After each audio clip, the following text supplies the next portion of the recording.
उस दिन सवेरे 6 बजे मैं अपने शहर से दूसरे शहर जाने के लिए निकला। मैं रेलवे स्टेशन पहुंचा, पर देरी से पहुंचने के कारण मेरी ट्रेन निकल चुकी थी। मेरे पास 9:30 की ट्रेन के अलावा और कोई विकल्प नहीं था। मैंने सोचा कहीं नाश्ता कर लिया जाए। बहुत जोर की भूख लगी थी। मैं होटल की ओर जा रहा था। अचानक रास्ते में मेरी नज़र फुटपाथ पर बैठे 2 बच्चों पर पड़ी। दोनों लगभग 10-12 साल के रहे होंगे। बच्चों की हालत बहुत खराब हो चुकी थी। कमजोरी के कारण बच्चों के शरीर का अस्थि पंजर साफ साफ दिखाई दे रहा था।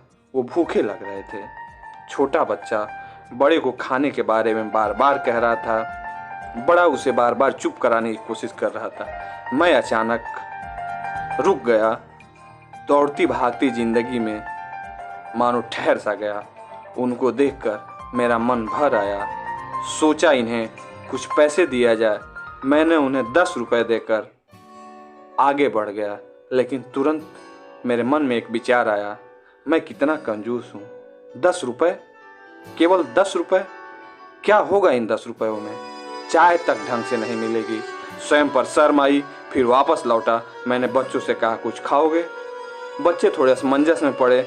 मैंने कहा, बेटा मैं नाश्ता करने जा रहा हूँ, तुम भी चलो नाश्ता कर लो। वो दोनों भूख के कारण तैयार हो गए। उनके कपड़े गंदे होने से होटल वाले ने डांट दिया और भगाने लगा। ये देखकर मेरा मन और दुखित हो गया। मैं होटल वाले से कहा, भाई साहब उन्हें जो खाना है वो उन्हें दे दो, पैसे की चिंता मत करो, पैसा मैं दूंगा। होटल वाले ने आश्चर्य से मेरी ओर देखा। उसकी आंखों में उसके बर्ताव के लिए शर्म साफ दिखाई दी। बच्चे ने नाश्ता, मिठाई और लस्सी मांगी।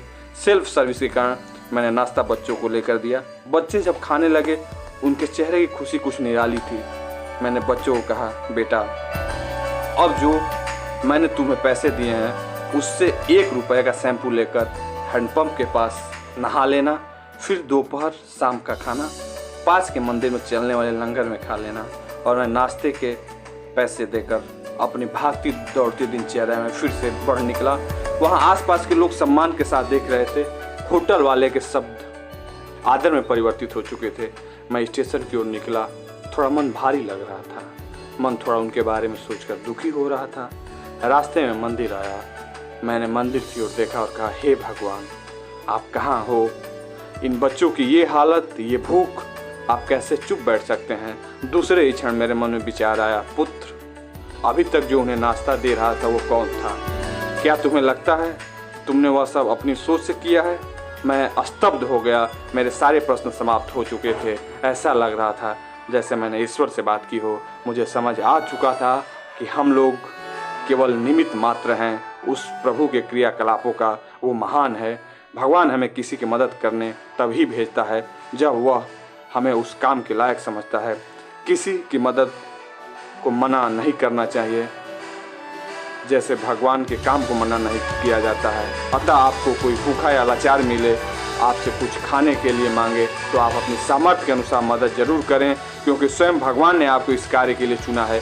चलिए आज की सुहानी सुबह का शुभारंभ इसी संकल्प के साथ करें कि भिक्षावृत्तियों को हम बढ़ावा न दें, लेकिन अशक्त, लाचार और भूखे की मदद हम जरूर करें। ईश्वर से प्रार्थना है हमें सद्बुद्धि प्रदान करे और इस लायक बनाए कि हम दूसरे की मदद कर सकें। हम युग बदलेंगे, बदलेगा युग, हम सुधरेंगे, युग सुधरेगा। यारों मिलजुल कर हम मानवता का रूप निखारें। बहुत बहुत आभार और बहुत बहुत धन्यवाद आप सभी दोस्तों को जो अपना समय देने के लिए। ऐसे ही मज़ेदार कहानियों के लिए इस चैनल को लाइक करें, सब्सक्राइब करें। बहुत बहुत धन्यवाद।